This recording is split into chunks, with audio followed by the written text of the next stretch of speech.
Welcome back, guys, and today I'm going to do another ribs video, but this time I'm going to be using the Camp Chef woodwind smoker.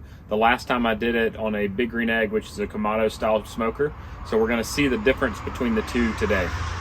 Today I'm using the St. Louis style ribs that came in the butcher box package they sent me whenever I did a promotional video for Thanksgiving for them.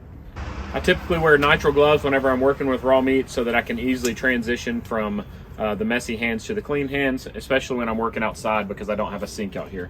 So I'm going to get this rack of ribs open. To get the membrane off the back, I like to use a paper towel.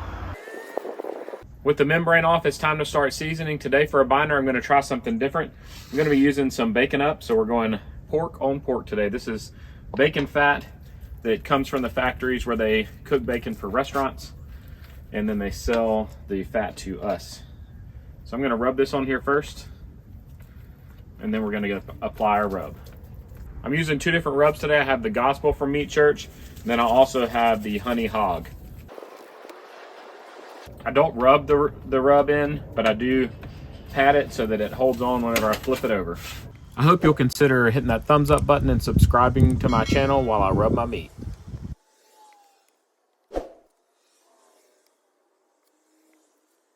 Going to fire up the Camp Chef woodwind up to 225 degrees and get this rack of ribs on. Here's the process for setting up your cook on your Camp Chef. First, you select the temperature that you want to cook at.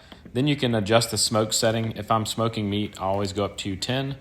And then last, you confirm, and it gives you the amount of time it's going to take to start up. One of the benefits of using a pellet smoker is that it's ready to roll in about 15 minutes, whereas when I cook on my Big Green Egg, it takes 45 minutes to an hour to get the fire lit, the coals right, and the smoke right, and then get the temperature dialed in. So today I'm going to be throwing these right here on this front rack.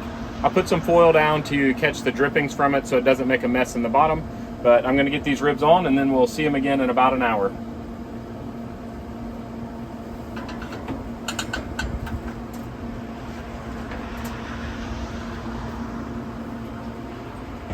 We're a little over an hour in. We want to check and make sure nothing's drying out. We still have a nice wet surface, so there's no need to spritz or mist. If there was, I would mix half apple juice and half apple cider vinegar into a spray bottle and spray on them, but we're looking pretty good right now. I may have to spray in about an hour. It's been about another hour and 15 minutes.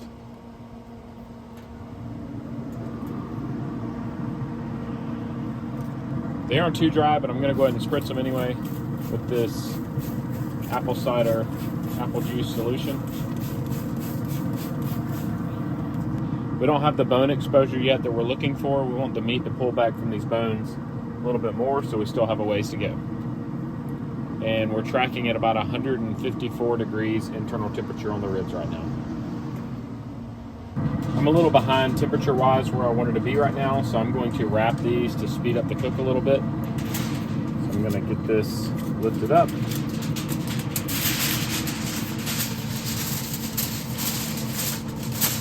Put some foil down. I'm going to take that apple cider vinegar and apple juice that I was spritzing earlier, and I'm going to pour it in here for a little moisture, and then I'm going to wrap them up tight and continue to cook.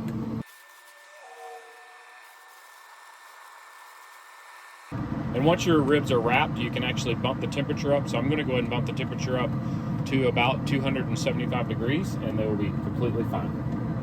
The temperature probe for the internal temp is reading about 185. So I'm going to unwrap the ribs. I actually ended up double wrapping them because I punctured the first one.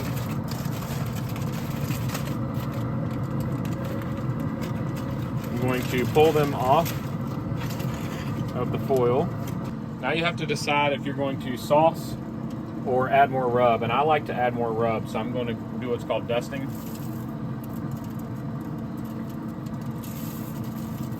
Just a little bit more rub on top. That's going to soak into the moisture that was in the full wrapped ribs.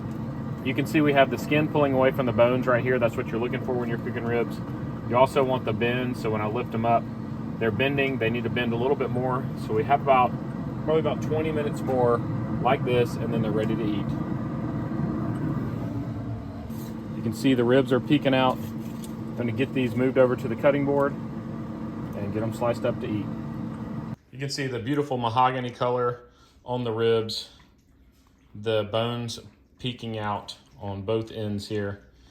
And I'm gonna go ahead and get these sliced up, and it is time to eat.